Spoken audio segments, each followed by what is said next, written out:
टीका act तरमीमी bill कौमी assembly से मंजूर। बिल वफाकी वजीर राना तनवीर की जानिब से पेश किया गया, जिसे ऐवान ने कसरत राय से मंजूर किया। हुकूमत की किसी भी इत्तेहादी जमात की जानिब से टीका एक्ट तरमीमी बिल की मुखालफत नहीं की गई। अपोजिशन ने वॉकआउट करके एहतजाज रिकॉर्ड कराया। अपोजिशन अरकान बिल पेश होने से कबल ही ऐवान से चले गए। सहाफियों की जानिब से प्रेस गैलरी से वॉकआउट।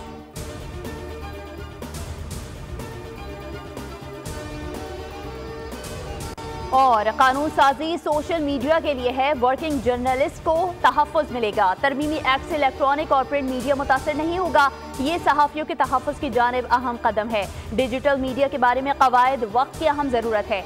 कोई कुछ भी कह देता है। वज़ीर इत्तलात अता तारड़ की पार्लियामेंट प्रेस गैलरी में मीडिया से गुफ्तगू। कहा, डिजिटल मीडिया पर सहाफ़त के नाम पर इल्ज़ाम तराशी की जाती है, कोई जवाबदेही नहीं है, कोई नोटिस नहीं होता। सोशल मीडिया से लाखों कमाने वाले टैक्स क्यों नहीं देते?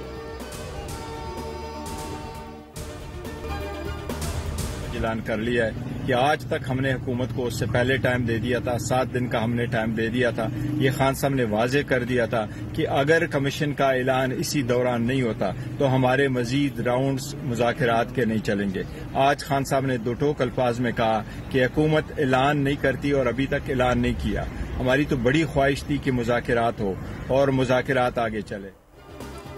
तहरीक इंसाफ ने मुज़ाकरात को फिर मजाक बना दिया। बानी पीटीआई हुकूमत की संजीदा कोशिशों पर फुल स्टॉप लगाकर मुज़ाकरात खत्म करने का ऐलान कर गए। बैरिस्टर गौहर ने बानी से मुलाकात के बाद बानी का पैगाम सुना दिया। कहा कि हुकूमत को आज तक वक्त दिया, 7 रोज में कमीशन बनाने की शर्त रखी गई। हुकूमत ने ऐलान नहीं किया। अब हम सड़कों पर निकलकर जद्दोजहद करेंगे।